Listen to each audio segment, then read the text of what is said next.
Coffee Rush is a competitive family game in which you are baristas in the world of quick social media feedback, where a like or dislike is gonna bring you a lot more customers, well, the like usually, and too many dislikes will get you in trouble and will get your place to be shut down. So I like that. It's about making coffee and also looking for those likes. See the victory point is the little like, and avoiding dislikes. The production is very impressive. We got those baristas meeples. Look at the presentation in the box. We're gonna use these plastic cups, and even the presentation of the plastic mold that stores them in the box is super cool. These are the cups as we use them. The components, the ingredients, they also come in these little trays, so they're very easy to store and to organize. And they represent, coffee beans, milk or cream, we're still debating, ice, steam. And then we have the fancier components, a little harder to come by, water, which is strange, but that's what the game is defined as a specialty ingredient, caramel, tea leaves, and chocolate. The engine of the game is this. We're gonna move our baristas on the display there, collecting ingredients as we go. And the specialty ingredients, there's only one place for each on the board where you can get them, as opposed to the other two, such as steam or ice. There are two places. So you will collect those ingredients and the corresponding plastic thingies, say chocolate, milk, ice.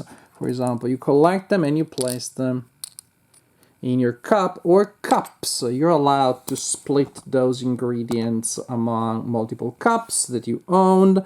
But of course, once you start mixing things together, you can't simply remove them. So at any time, you can clean a cup, simply empty it, but you cannot just remove, just the tea leaves and leave the ice behind, because that would be weird.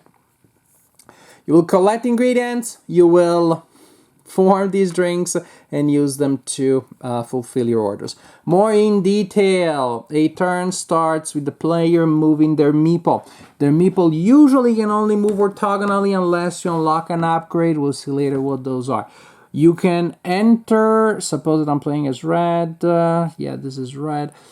At least if you look at the corresponding board, that's supposed to be red. And one thing I'll say, yes, the one negative thing about the production, I have to say the colors are a little off. So, for example, blue, it doesn't really match the meeple, or the upgrade is supposed to be blue. It's supposed to be the same blue. That's the only negative thing. I'll mention it. I mentioned it out of the way. You start your turn by moving your meeple. You can move into areas that have other meeples, but you cannot end your movement there. You have to have enough movement. As you move, you collect all the ingredients on which you land. So steam, milk, and chocolate, for example. There you go. Steam, milk, and chocolate. That was the case. Again, I will place them in different cups, maybe. Booyah. So, I collect stuff. You will also be able during the game, hopefully, to collect rush tokens. By discarding one, you get an extra move, and also you get the corresponding ingredient. And you can spend any number of rush tokens for any number of extra moves and extra ingredients. So after you collect your ingredients and you place them in your cups, hopefully, maybe you'll have completed something. Is this something? Yeah, it is that one. Chocolate, ice, and milk. So I completed that one. I demonstrated I do so. I take the card and I place it on this side of the board here next to the likes. There you go. So somebody's liking that drink. And when in the next two players in turn order sitting next to me, at the end of the turn, they will take a new number of orders equal to the number of orders that I fulfill. So if in my turn I fulfill one, the next player and the player next to that player will get an order each. Then they will place it in the section 1. If I completed 2 orders, then the two players are gonna get 2 cards each. Because the more likes we get, the more people are showing up, placing their orders. Why is this important? Why is getting orders a bit of a double-edged sword or mixed gift, really? Because at the end of your turn, you move all of your orders down by 1 tab in your next to your personal player rate. If you start your turn with a drink waiting to be made already in the slot number 4 and it is still there, so basically when you move everything down by 1, this one falls off the table, it becomes a penalty and we get a dislike there on social media. Womp womp. But we want to complete orders instead. When you completed at least 3 orders and you have them there in your scoring pile, you can discard them during your turn out of the game to activate one of your upgrades. There are 4 upgrades on your board. Everybody has the same ones. And once you activate it, it will be worth 2 points at the end of the game. And the advantage is available to you for the rest of the game. This one means you can move diagonally. And frankly, everybody takes this one first. We still haven't found other things that seem quite as fundamental. This one allows you to collect 2 of an ingredient when you move onto a space that already has somebody in. Remember, you cannot stop there, but you can move through people. And now with the power of friendship, I collected 2 pieces of chocolate. Here you collect 2 ingredients when you're in the corner spaces, and here you collect 2 ingredients when you're connecting the specialty ingredients. Again, chocolate, water, caramel, and tea. The game is over when either this deck is all exhausted, the deck of order cards, or somebody caused our little shop to get so many dislikes that we have to close. If somebody has 5 recipes that 5 orders that they failed to fulfill, and so that counts as 5 dislikes, so then we also close shop. And that triggers the end of the game, meaning everybody will take turns until everybody has had the same number of turns. This is to mark the first player. Once everybody has had the first number of turns after the end of the game is triggered, then we count points. Counting points is super simple. Each order that you fulfill that is still there is 1 point. Each upgrade is 2 points. Now remember, you spend basically 3 points to get that one. So basically get an upgrade means you're giving up overall a total of 1 victory point, minus 1 victory point for each penalty that you collected. At that point, the player with the highest total wins the game. This game has quickly become one of my family's most favorite games. Now, the back of the box here says work in progress. Maybe this is an early copy. Maybe that would account for some of those colors being off. So I wanted to point that out. But as is, with the production being already so cute when it comes to the components and the cups and the art being so nice, and most importantly, with gameplay being so captivating, this again has already become one of my family's favorite games. Because of that, I was able to play with all numbers of players, with just one of my kids, both of them, one at a time. They both wanted to play it so much.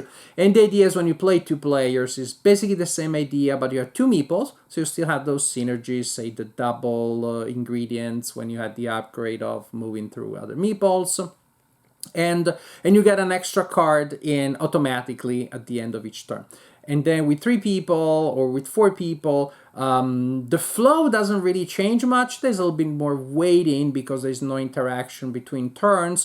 But you still want to see where people land, because that may block some of your strategies, because I cannot stop on a space that another player is currently occupying, for example. But gameplay is quick enough that analysis paralysis or downtime were never a problem, even with 4 players. And again, the flow is the same in terms of how many cards you get, because with 3 people or with 4 people, it's still every time somebody gets an order, the next 2 people will get it, which doesn't change with 3 or 4. The next 2 people will get an extra order. It's super simple. It's super intuitive. It's like a set collection game with a very charming, with a very appealing, a very topic, and it just looks so cute. I'll be super honest with you. I don't know that there is much of a game in terms of strategy, in terms of death. I find myself messing up less. I find myself being able to stay in the game and not always to be the one that fails 5 times and triggers the end of the game that way. I find that the synergies become a little more intuitive. But I found that from my initial complete floundering to where I am now, which is maybe after playing the game 10 times, I think I peaked. I don't know that there is a lot more strategy past that, because there's a random element that comes on the orders that you get. There's a random element that comes with the positioning of the other players that are gonna block certain resources. Um, we have been playing maybe 5 6 times, and then mom joined us and she struggled to understand the rules. It was the first time, so she was tired, so the first time, and she won by a big margin. So again, I don't know that there's gonna be a point in which this is ever gonna become a full, true, legit strategy game. But I have to tell you, as surprised as it was losing against a player who was trying for the first time and was still absorbing the rules, losing that way didn't change the experience of how much fun I was having running around and creating my little synergies and being worried about, oh, I'm getting 2 new orders, but wait a second, they're not too bad. But then somebody moves, oh no, now they're terribly bad now. The fact that it may not be super strategic did not change the experience of ultimately being a game that feels very tactical, very light, super light. But for a family game that you can play with casual players, with non-gamers, with children, really, doesn't require reading. You just look at those symbols. You could really play with young children, and they'll understand the idea. And maybe if you play with them, you just don't give them so many cards. So you just give them the option of choosing. It can be easily adapted. So as a light, simple children game, family game, we found it to be excellent, and my family has been asking me to play. Today they're doing activities on their own, but I've already been scheduled. They already told me when we come back home we gotta play Coffee Rush because everybody loved it. Not a lot of strategy possibly, but a lot of fun playing it. So for a family game, for a casual game, I don't know what else to ask for. Again, possibly not very deep, but very, very enjoyable.